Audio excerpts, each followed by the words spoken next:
When it comes to cheating with online exams, there are things that you can do to help mitigate the risks when you design and set up your exam.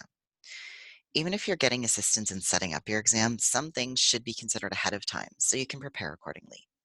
Note that there is a practice exam available in your courses for students, and it's a good idea to encourage students to take advantage of that or to create your own practice quiz.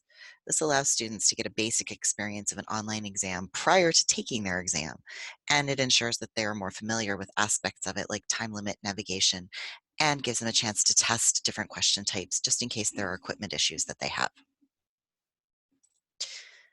The number one thing you can do to mitigate cheating with an online exam, or any exam really, is to avoid giving students the same exam. They don't have the same exam, it's much harder to cheat, and it will be more obvious to you. The best practice is to let students know that they won't have the same exam ahead of time, which avoids the gotcha approach that sets up the students and instructor as adversaries in this to defeat one another rather than partners in teaching and learning. So the most basic option is to shuffle questions. You can have the questions load in a different order, which is fine if all your exam is multiple choice and you just want a very basic way to do this, or you don't care what order questions appear in.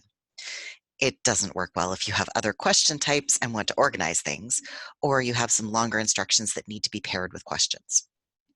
This doesn't really give you a different exam, just an exam in a different order. So if students have too much time, they can navigate back and forth in the questions and try to match up answers. You can also shuffle answers only, so different students are giving a different response when they choose A or B, etc. Just don't use all of the above or A and B only type answers. Now, this only prevents someone from sharing which multiple choice letter to choose, not the actual correct answer. So it's better used in combination with other tactics. Alone, it doesn't necessarily mitigate much of the risk. When it comes to multiple choice or true and false questions, the best option is to randomize them. This can be done by using the categories in the question bank. You can make pools of questions for each exam to draw on.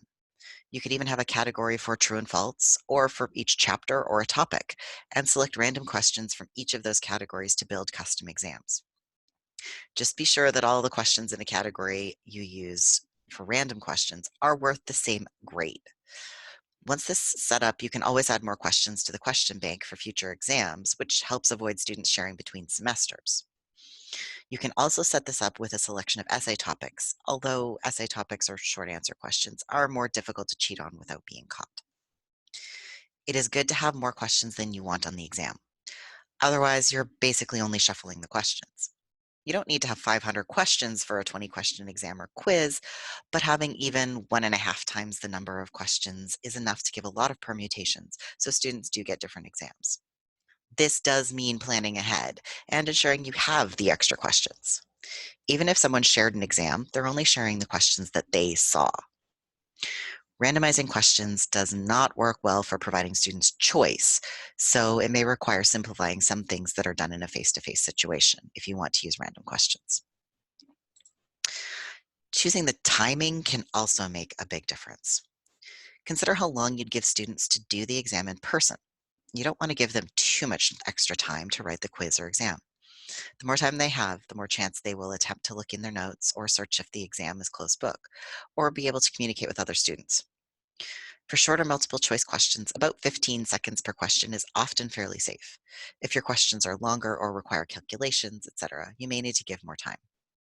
You can always have somebody test this ahead of time and let you know how it went for them.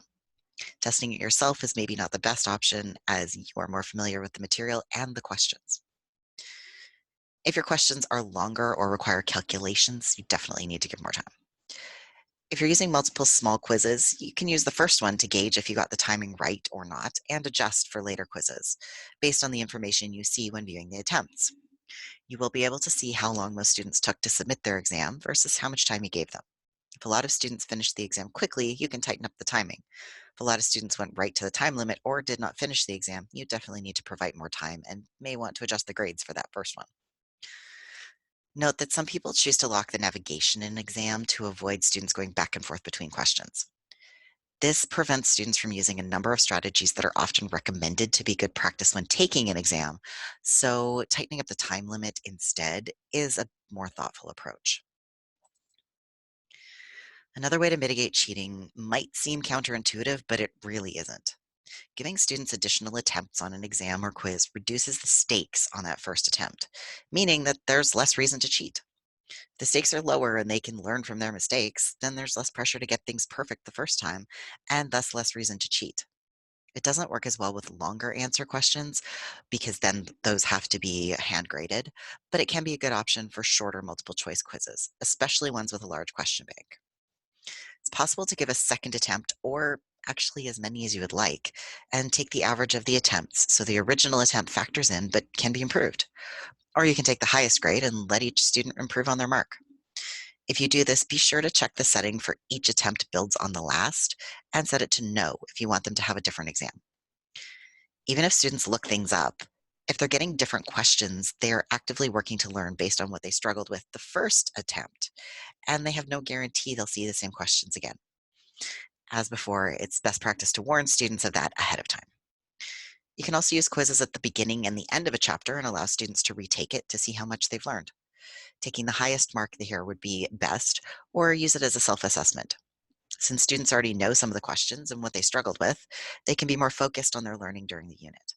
And since they know that they can improve their mark if they put in the effort, but won't necessarily see the same questions, copying the questions doesn't really benefit them other than as a way to learn. If you just want to use it as a self testing with no grade, you can always use the same questions. Later, using similar questions on graded exams can help reinforce the learning and the value of the practice exams. Using some or all of these strategies will help reduce the chances your students will cheat. When combined with other strategies, you can promote academic integrity and encourage learning.